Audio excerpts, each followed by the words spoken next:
Hello, it's Mark Reed Edwards. Welcome back to Confessions of a Marketer. This time we have another visit with Ben Afia, who describes himself as the language strategist with a goal of making companies more human in their culture, brand, and communications.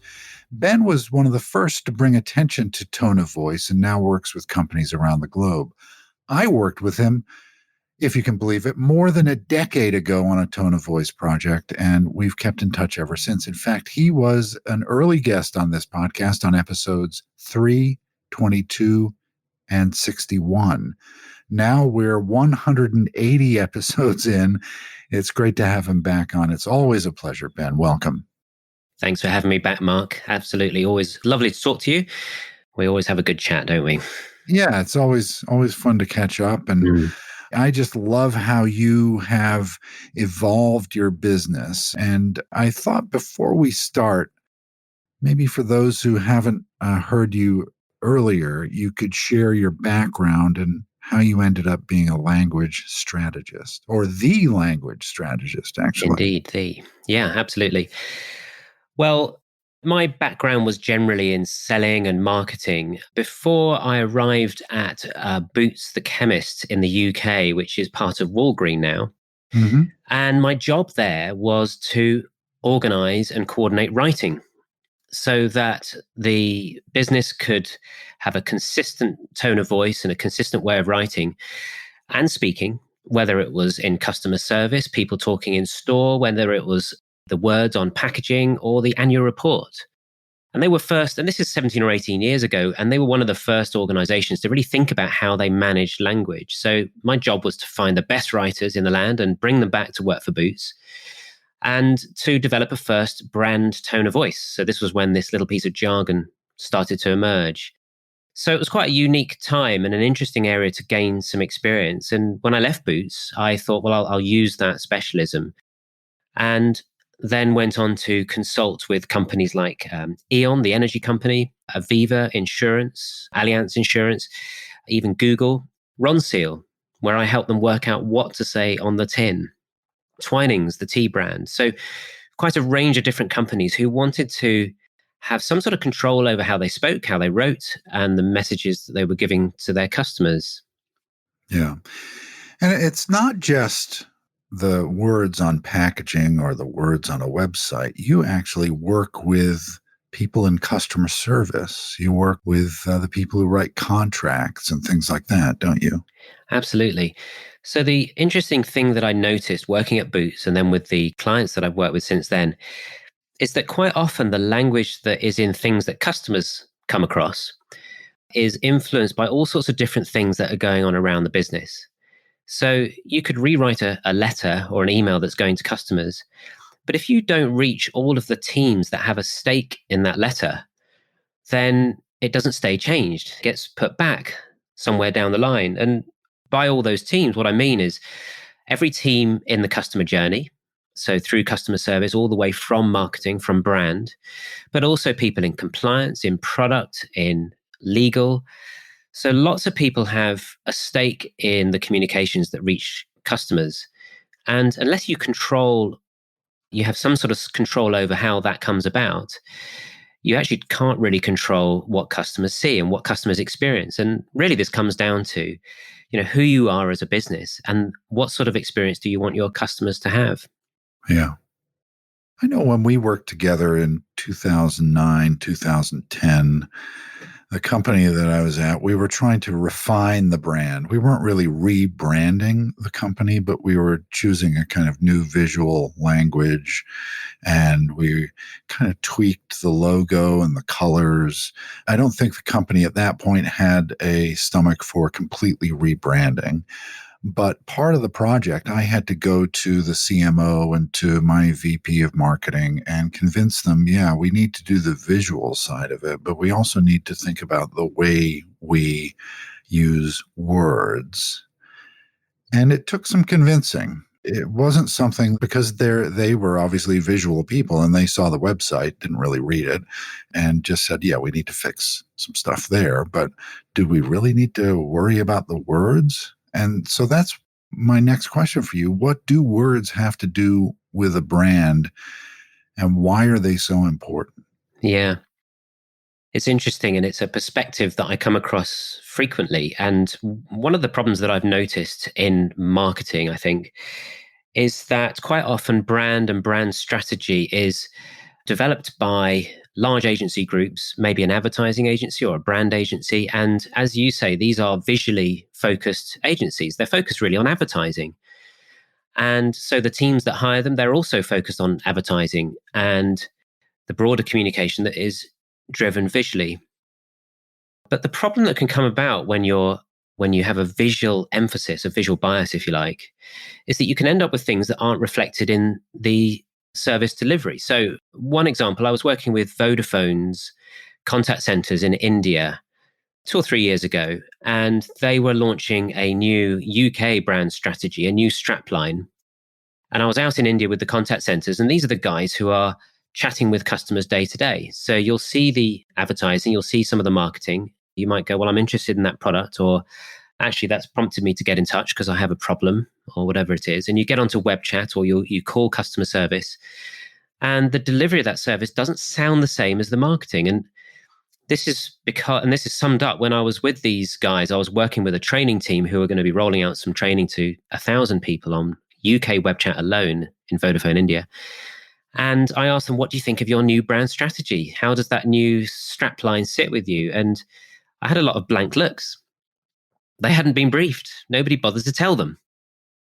And this sums up the problem for me. And this is the thing that I think marketers have really got to tackle, that they have to be thinking about, how is that message, how is that tone going to be delivered through the words, the language that the people use in customer service and in stores, so that it's not just a marketing promise. So it's, how do we match up the marketing with the service delivery? And that's how we can create a consistent brand. And I think brand historically has been focused on marketing. And actually, many brands now, I think, are understanding that their brand is their customer service. Yeah. It's the company, right? It is the essence of the company. And every point at which customers and prospects interact with it, that's the brand. Absolutely. And so, to Vodafone's credit, what they then did was they worked very, very hard to match up the marketing promise with the service delivery. And I think that worked. And I know that a year later, when I checked back in, that was working. They were getting more consistency. Their customer satisfaction ratings were higher. Absolutely. It is the business, it's the values and the behaviors throughout the business. It's just how they get reflected in marketing and in customer service. That's the front end, I suppose. But it's really about the beliefs. Yeah. It's that overused word that we hear all the time, experience, right? It really is the experience that you have with a company that defines the brand in your mind, Mm. that matches the way the company wants it to be. You kind of define the brand in your mind, and your loyalty is either cemented or ruined based on that experience. Absolutely. And I think in a way, that's the definition of brand, isn't it? Brand is not what you create as a business. It's what your customer thinks of you, is the space that you take up in Yeah. your customer's brain, the position that you take up versus other products and services in their brain. And I think that something that has really interesting that's happened over the last 10 years since we first worked together is that the competitive sets for brand are much broader. And what I mean by that is that there are certain global brands now, and because of internet and social and different ways of selling, have set the standard. So you might be in financial services, but your customer is not comparing your service delivery with other financial services companies. They're comparing you with Amazon Yeah. and their experience with Amazon. And they're not comparing your customer support with your competitors in financial services. They're comparing you with a call that they might have with Apple. So there are certain brands that are transcending categories and I think are leading standards in all sorts of areas of customer experience. So your comparison, but often I come across businesses and they're just looking at their direct competitors. And I think that we need to, as marketers, we need to be thinking more broadly. And good marketers are thinking in terms of customer experience. And if I'm starting to notice that those job titles are starting to become blended, and people who I once thought of as marketers now have customer experience titles, so that is starting to shift. Well, if you're a digital marketer, and you're in charge of creating a website where customers and prospects come, that's a customer service role. You're creating an experience for customers and prospects, Yeah. and you need to put yourself in the shoes of the customer. It reminds me of your thought that, people are comparing you to Amazon or Google or, other companies, Apple, that you have experience with. It reminds me of early on in my career, I did a lot of video. I would do videos with the chairman of the board of the company that I worked with. And we always struggled to get enough money to produce the video because they said, well, we're a retailer in the Northeast and we don't need to spend that much money because it's just an internal thing. And I would always say, yeah, people are not thinking that when they see the video. The employees don't think, oh, well, this is just an internal video. They see video and they think, well, I want it to look like the network news. And so we always cared about production values, but often companies wanted to skimp on that.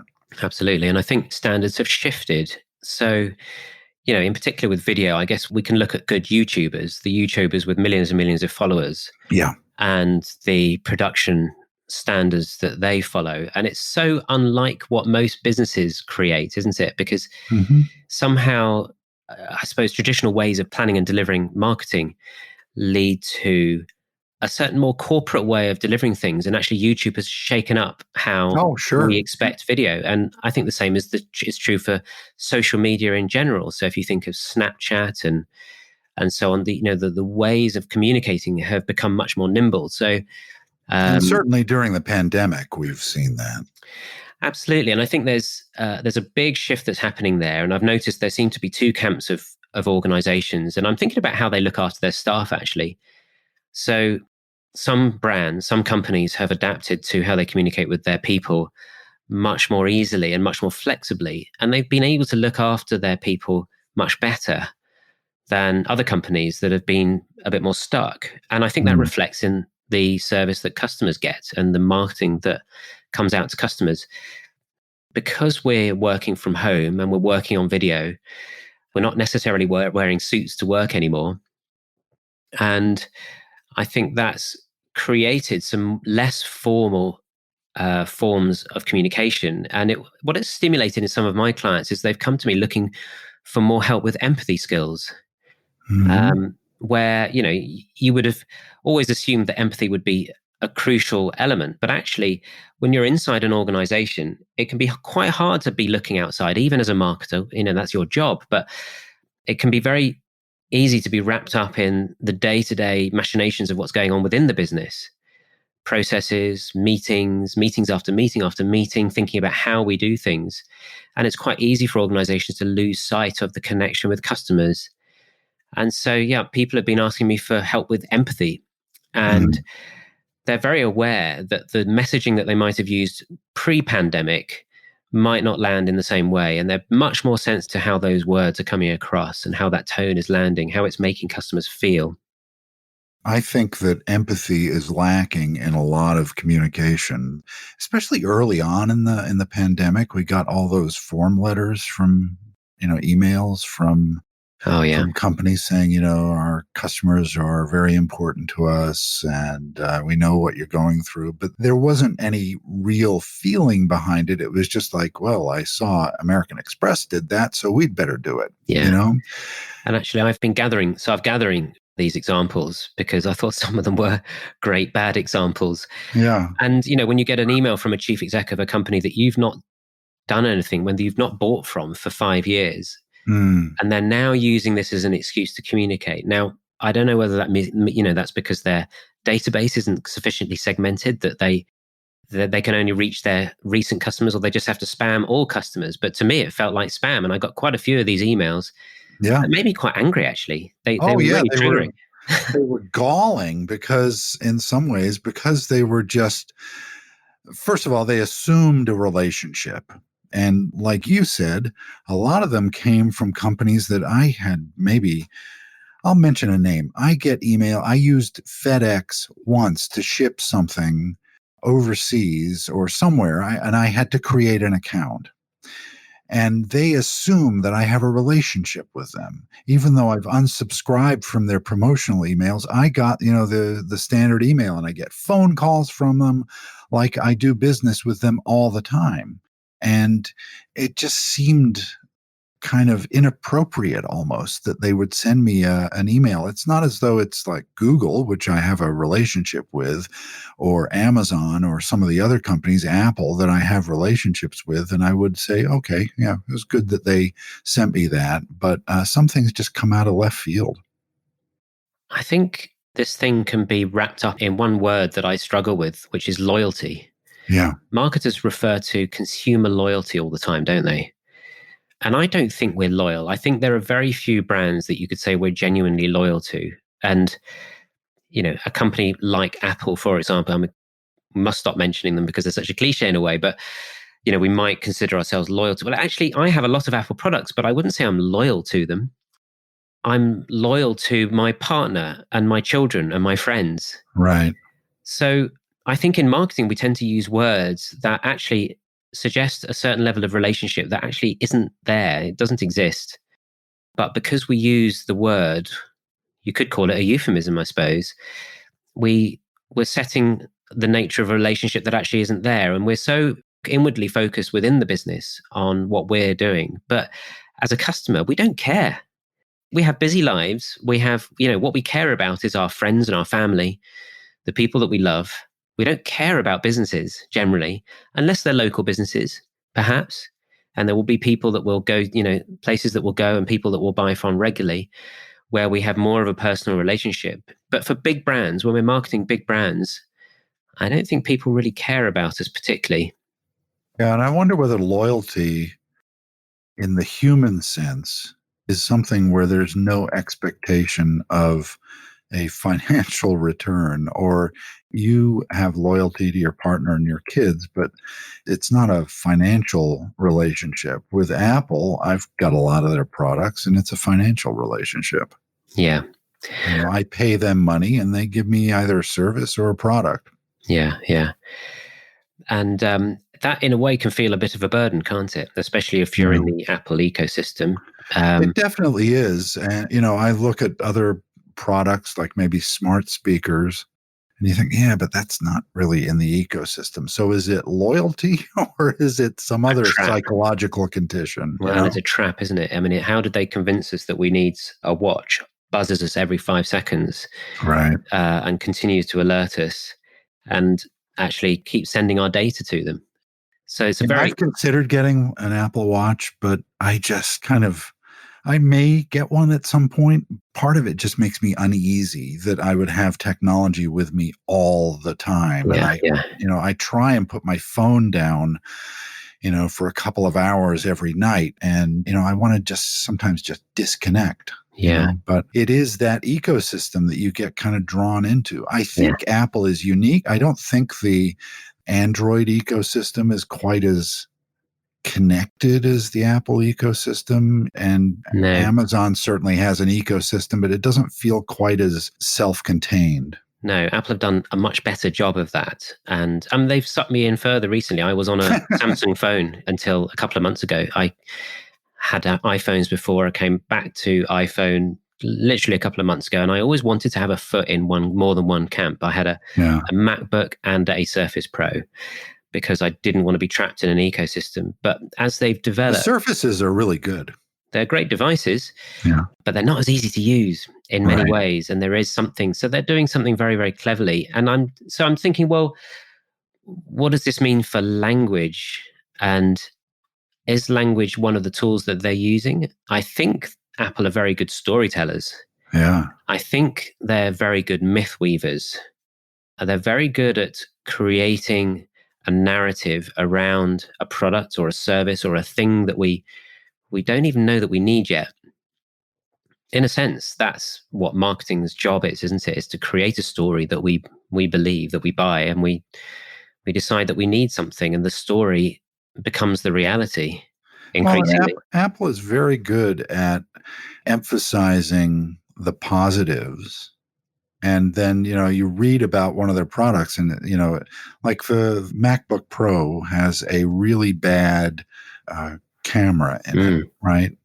But they don't talk about that. They emphasize everything else. And they're really skilled at kind of making you not worry about their deficiencies. Yeah.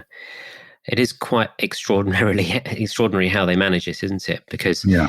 what then gets out into, the podcasters and the YouTubers and all the reviewers just then start amplifying that story. And yes, there are naysayers and there are people who are critical, but somehow the positive story wins out. So they've been very, very skillful at PR, very good at weaving a story, very good at emphasizing the benefits. And we were having this conversation in one of the Facebook groups for remote speakers, as in public speaking, just recently, somebody talking about upgrading her camera and hadn't realized that actually the MacBook webcam is only 720p, which may not matter to most people, but it's not a very good quality camera compared to what you can get now. Especially when you consider that, it's going to get crunched by, the connectivity, and its lighting becomes an issue. If you're trying to look really professional, yeah, and do some kind of, remote speaking, you want something high quality. Yeah. And that's increasingly the case, isn't it? So now that everybody's working at home or at work a bit and then back at home, I think this is changing the world of work. And I wonder how that's going to change the world of marketing and the language that we use, because we need to think much more carefully about how we present ourselves, don't we? I think the speaking world has been thinking about lighting and cameras and that sort of thing. But I'm now working with clients and they'll see the picture that I've worked quite hard on and they'll go, how do you get that? How do we get there? So it's a different emphasis, isn't it? And we are so much more dependent on text as well as speech. And misunderstanding is much easier because we're working more remotely. And so I think we're going to be more and more dependent on language, aren't we? So I want to talk about values. Steve Jobs famously, in a pirated video from like 1997 or 98, said, marketing is about values. And I think it's right. It really reflects what you think. And could you read a company's website and collateral and get an idea of what their values are, do you think? I think you absolutely can. It depends on the kind of website. So if you look at Amazon, which is a very transactional website, you have to dig to get much copy. So it's very sales focused. Although interestingly, just, to have a quick look at their homepage, you notice a lot of capitals. So it sort of feels like they're shouting quite a lot. Amazon is proof that ugly can be effective. Yeah, absolutely. So it's all heavily optimized and tweaked to, route you in the right direction so they get the right response and the result from you. But all of the words, all of the language on any website, on any collateral gives you clues as to what an organization believes, what a company believes in. And, we've heard a lot in recent months about brand purpose and a lot of skepticism about brand purpose as well, I think. But through COVID, I think this has become even more important because consumers, people, I hate the word consumer, actually. I think we need to ban it from the marketing dictionary, but people are more conscious of where they're buying from. And they care more increasingly about who they're buying from and the ethics, the values behind those organizations. And if you're not managing the link between your values and the language on your site, the language that customers see, then you don't have control over it. And that language absolutely gives clues as to an organization. I was thinking of an example. So I had a letter recently from a bank in the UK, well, a global bank, I think, Santander. Yeah. And I had my business banking with them for many, many years, for about 14 years. I just wanted to change somebody on my account. I was changing a bookkeeper, wanted to take somebody off my account. And just one sentence, I think, kind of gives this away. Unfortunately, we are unable to proceed with your amendments due to the following reasons. Now, the whole letter is as turgid as that and legalistic, actually. And if you thought that a couple of their values include words like simple and fair, I read the full letter out sometimes when I'm running workshops or doing talks, and I get people to close their eyes and listen and see how they feel, what emotional reaction they get to it. And then when I flash the values up, they're shocked. There's no relationship between the values and the language in the letter. If you were to have something that was simple or that was fair or that was more human, you wouldn't write like that. You would say, Right. I'm really sorry, but we're not able to do this without this certain information. Or, as soon as you give us this information, we'll update your details. Yeah. Turn it positive. Turn it positive, use more active language, be more direct, more human, more conversational. So this is when, the legal team have too much power. I'm Yeah. not saying that legal teams shouldn't have much power, because the job of the legal team is to protect the business and to protect customers. But this is where the tensions between teams within the organization actually come through, and they reveal themselves in the language that customers see. So if you think about the communications customers receive, who's had an influence, who's had a say, and where does the power lie within the organization, within the culture, and how's it Yeah. being reflected in what people are actually receiving? So that brings me to my next question. And that is that everyone in a company writes. Everybody writes emails. Some people write web copy. Customer service people have interactions with customers every day. Lawyers write contracts. Executives write standard operating procedures and emails to staff. How can you get all of those people using the same tone and singing from the same song sheet, as it were? Yeah.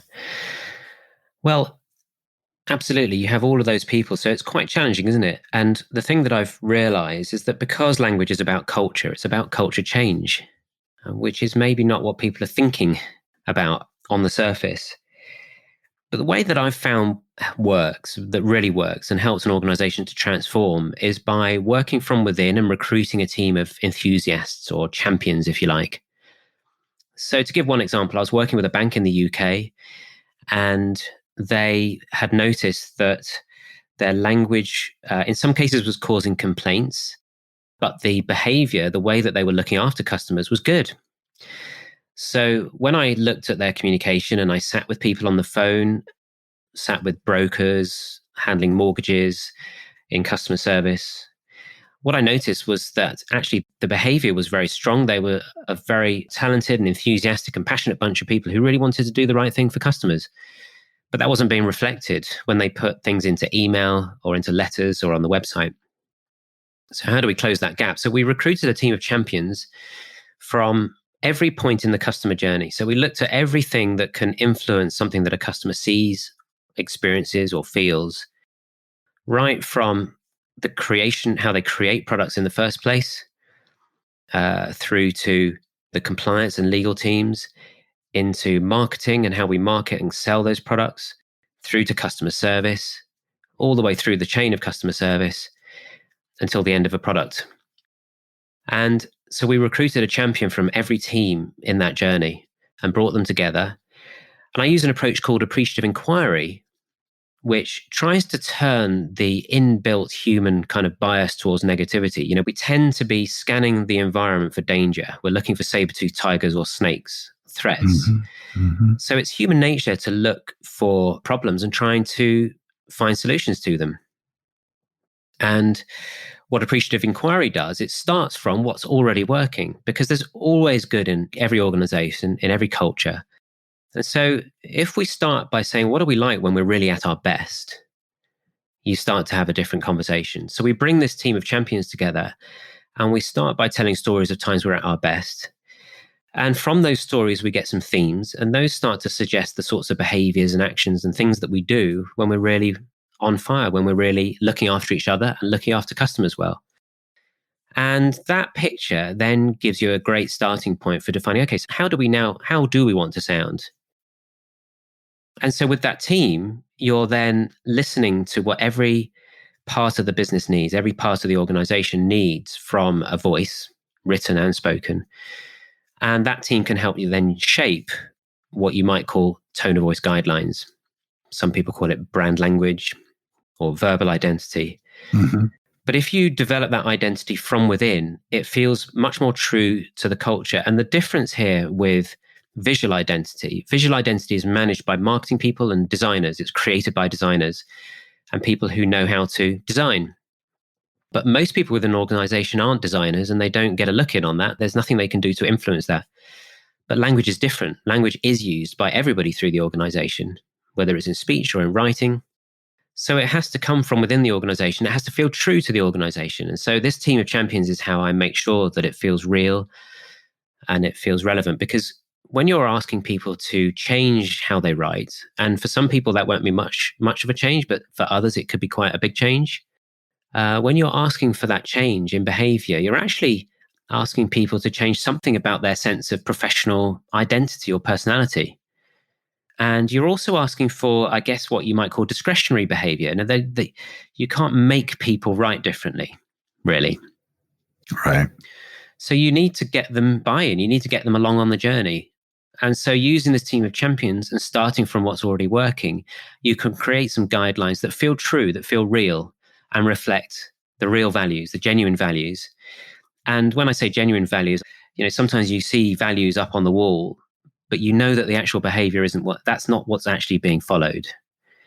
So values need to reflect what's true, and they need to be ambitious, but they need to reflect reality. Otherwise, people don't believe in them. Right. So if you create something that reflects what the organization is genuinely like at its best, then it's very easy for people to follow. And that I found is the way to, without telling people, is to encourage people to adopt the new tone. Then the next step, I suppose, is how you roll that out. So I work with these champions and I train them up so that they can train their teammates, so they can train their teams. And that way it's coming from within. And I'm leaving the skill within the organization. And that makes sure that it's sustainable once I disappear as a consultant. So you then have a team who are able to keep the work going, who can coach people, who are on hand in their teams, and they get their teams rewriting letters and emails and all the communication that goes out to customers at different stages in the journey. But that skill that is then within the organization, and that's what makes it, last beyond just being a launch or a project. Yeah. I want to think a bit more broadly about the world as a whole and how language is used. It can soothe and it can inflame.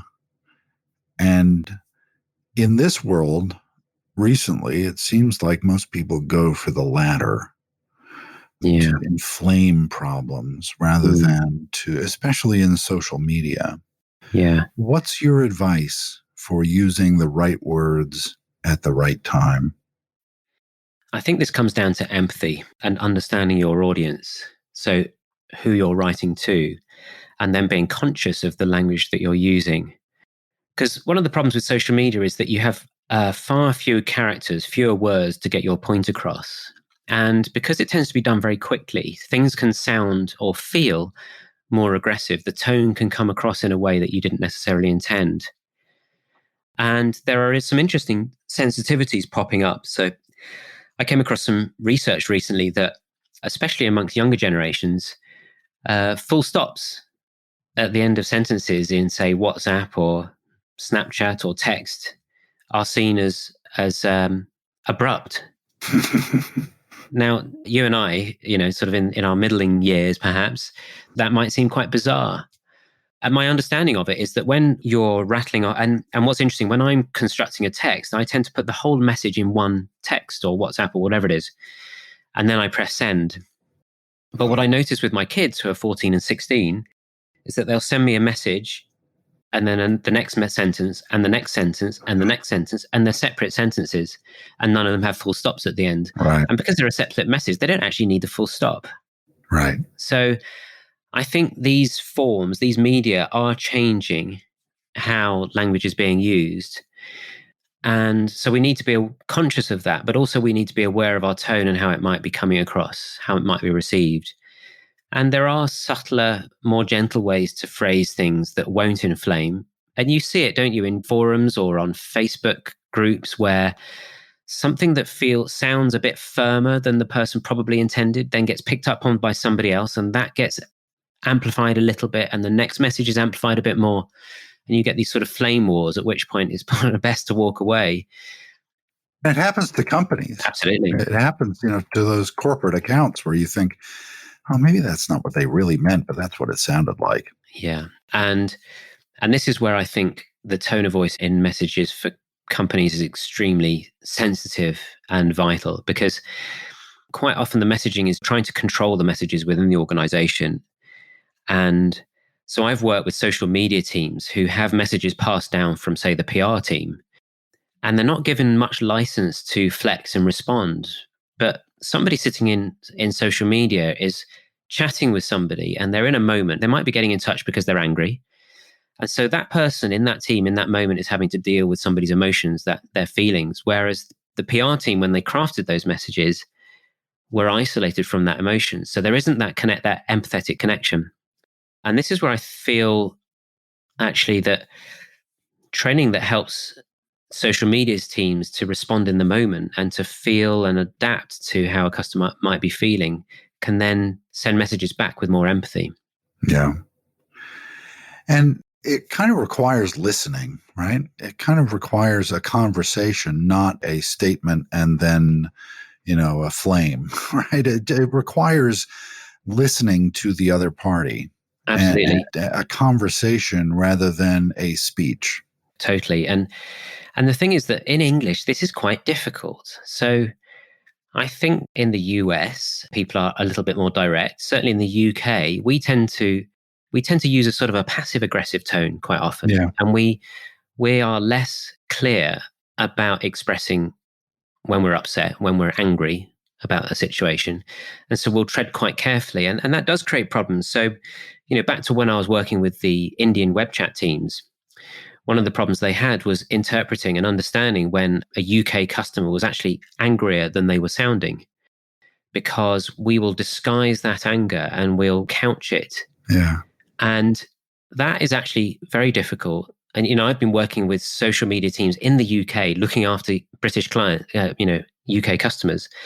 And even then, for native Brits, it can be hard to interpret what somebody's saying, and the subtleties in the language and the tone that the customer's using can be very hard to read where somebody is angrier than they're giving across, because we're very polite here. Yeah. I was born in the UK, but I've lived in America for decades. And even I, working with UK clients, and when I worked for UK based businesses, you'd have a discussion with someone about a project, a website, whatever it is.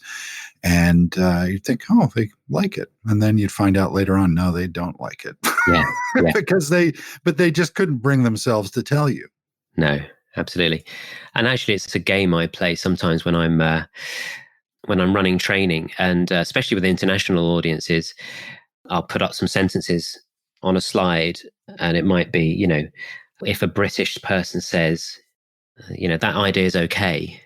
Yeah, it means they hate What we it. really mean it's shit. Right. Yeah. And I actually got to the point when I was working for this company that we worked for, which was based in the UK, where I had to kind of tease out of people what they really thought. Yeah. Yeah. Because you'd find out later that they didn't like it, but they couldn't tell you in person, or they'd dash off a flame of an email to you Yeah. rather than tell you in person. And I'm a pretty direct person, even though I was born over there. I just want to know what you think. Yeah. Tell me, Yeah. and it can be a problem. And that's another issue with language. Absolutely. It's making me think of, you can even say to a British person, tell me directly, and they still won't. They won't be able to. It's a part of our culture. It's a fundamental part of our culture that will avoid the point. Even, if you think British person, if they say, I'm sure it's my fault, No, it's that they not. mean it's your fault. Right. And it's very difficult for different cultures to interpret. And I mean, it's difficult for us sometimes. We can't always read that. Right. I wonder if, as our language becomes more international, whether that's going to change. But it's interesting to understand, especially if you're trading internationally, Yeah. how to interpret, how to respond to it. One more question, and then we can wrap up. I wasn't going to ask you this, but it kind of occurred to me. Do you find that Americanisms are more common, or have they started to wane a bit? I know back 5, 6, 7 years ago, when I would work with international clients, we would write in American Business English. I used to call it ABE. And my sense is, that maybe based on the last 4 years of kind of disengagement from the world that the U.S. has been undergoing, and I don't want to get into that. Mm. I wonder whether the influence of American language on English has waned. I think it's, as you say, it has grown over the recent decades. And I think it's still very much there. But the interesting thing about English is that it's been co opted by so many nations. So Hmm. English is the business language of the globe. And, how long that will last with the rise of China, I don't know. But it certainly is at the moment. So business English, as something slightly separate from UK English and US English, Yep. I think actually has a different nuance. Within Europe, certain terminology comes up. So I think it's evolving and adapting. And most of the businesses I'm working with are working in business English. But one of the things that we're trying to do in tone of voice is get some sort of character, some personality into language. And so that's quite difficult to do and quite a subtle art. So I've been working with a Swiss eyewear brand who are trading across Europe, including in the UK. And obviously, in a German store or an Austrian store, they're using German, but their overarching, their product naming and point of sale is in English. And their social media is in English because they're speaking to people all over the place. So they are using a European English. And we're trying to get some colloquialism because colloquial language gives character, gives color. Yeah. And it's very hard to have personality without. So I think there's a lot of adaptation going on across the globe. And I think as maybe an economic emphasis moves towards China, something may change there. Yeah, it's an interesting thing. I mean, I've been thinking about it recently because my sort of new model for kind of how for culture and brand, I've called my donuts because it's a circle with a hole in the middle. Yeah. And I've used the American spelling rather than the UK spelling, just because I think the British spelling of donut is ridiculous. Yeah. It doesn't make any sense. Yeah. And it's Yeah. too long a word. So I've actually used the US, but people will cringe. Some people will cringe at that. And Dunkin' Donuts has removed it from their name. Have they? Yeah. Now it's just Dunkin'. Really? Yeah. I had no idea. I think because they sell more than donuts. I think Yeah. that was their point, and they're up against Starbucks and Yeah. companies that don't necessarily sell just sweet treats and coffee in the morning. Very interesting.